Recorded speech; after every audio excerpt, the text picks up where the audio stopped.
That was as easy as that. Rock, paper, scissors. Let's see how competitive you are. I'm competitive. I'm going to be talking trash to him. Did you talk trash back to me? Right?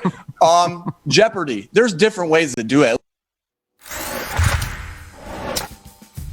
All right, that brings us to today's NFL Draft Blitz. Take a look at the Philadelphia Eagles draft notes here. Eagles with the 12th overall pick being projected to take a wide receiver, Jalen Waddle, out of Alabama. Stephen A., with Sirianni saying he won't name Hurts the starter, do you think Jalen Hurts is being disrespected? I think so, but I just want to say something. I have this look on my face because Nick Sirianni is not exactly Adam Gase. I don't want to go that far. He doesn't look high. Okay, doesn't look high. But his press conferences are very weird. There's something very non-football, and it's just a little bit different, bordering on bizarre. Now, it might be entertaining now. Bizarre. And it is, the man just brought up Jeopardy and rock, paper, scissors when being asked questions about his football team. That's just not something you're accustomed to hearing. Now, you don't have to say the same old stuff that all of these other coaches say, but damn, it is a little bit different. And I will say this, okay? And I am unapologetic. Nobody can dispute the fact that I'm an expert with what I'm about to say. If this man struggles, those press conferences will not be funny. I promise you that. He better change it up, because the stuff that he's doing in these press conferences with the media, lying? they remember this. Why are you lying? I am the former reporter and columnist for the Philadelphia Inquirer. I am the one who was in those rooms for 17 years. I know what I'm saying about Philadelphia. Angelo Cataldi, one of the great morning radio hosts of all time, he's still there with Rhea Hughes and the crew. With their radio, Mike Missinelli and the boys. They will eat him alive if this man act like that and they ain't winning games. So I'm just telling y'all right now.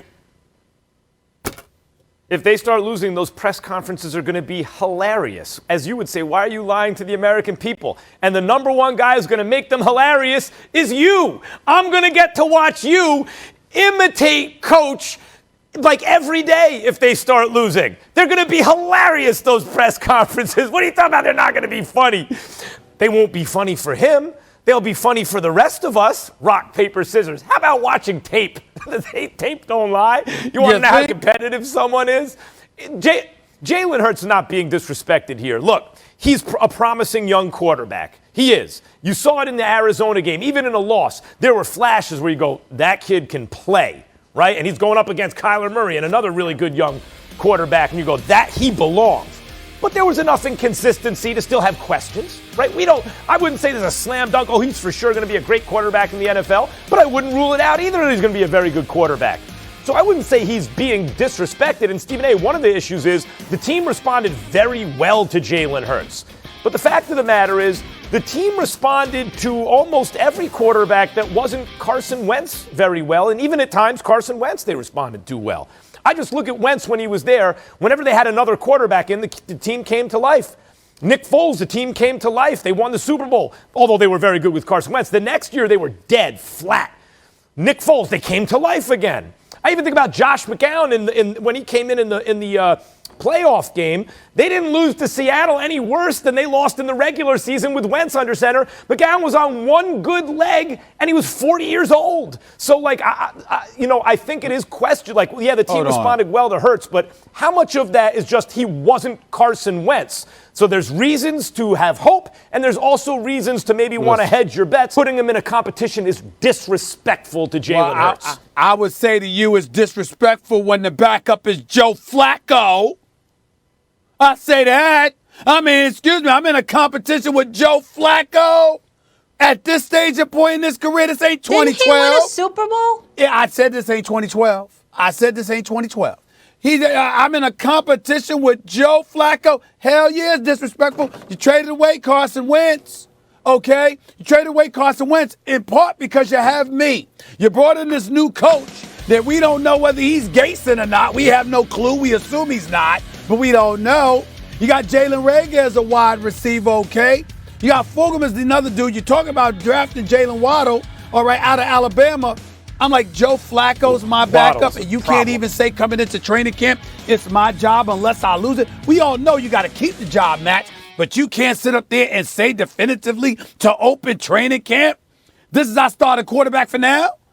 With Joe Flacco as the alternative? I want to see a Sirianni impersonation. That is disrespectful. How would you do a Sirianni impersonation? That's what I want to know.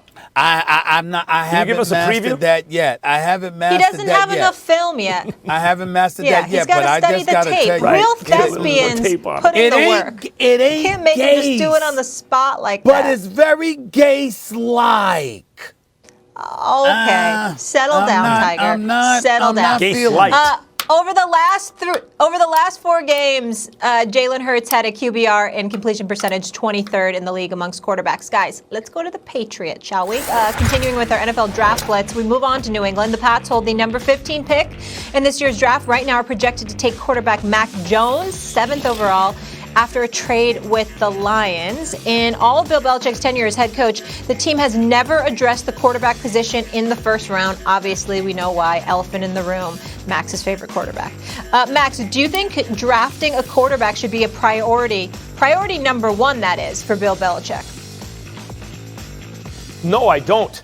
Because when you do it that way, especially if you're not picking first overall, what you start to do is kind of wish a guy into existence, right? Like, well, maybe he, and even if it's not the guy, I don't think that's Bill Belichick's style anyway.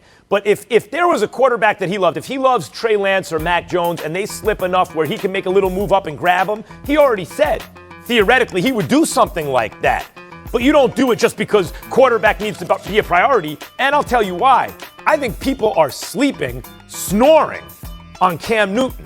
I'll remind everyone, with no weapons, in a brand new situation, coming off catastrophic injury, into a COVID year with no preseason, with the facilities shut down a lot, and then he got COVID. Cam Newton came 2 plays away from being 9-7. As it was, he was 7-9, with a slew of wins against good quality teams. You mean to tell me in year 2 he's going to be worse? No, I think if Belichick hits on some weapons in the draft on offense, if he hits on some targets for Cam Newton and some guys to help him out, that the Patriots will be very competitive to win the division, even with the Bills and the Dolphins looking really good this year with Cam Newton. So if he sees the right quarterback, Stephen A., grab him. But don't just make quarterback a priority, frankly, because it doesn't need to be at this moment. Max Kellerman, with all due respect, you sound clueless. And you sound clueless because just the other day you were sitting there talking about how the New York Giants should draft a quarterback even though they got Daniel Jones, who just started in the damn league, for crying out loud. Last year with COVID don't count, but Cam Newton is approaching 32 if he's not already 32. Clearly he's not the running quarterback that he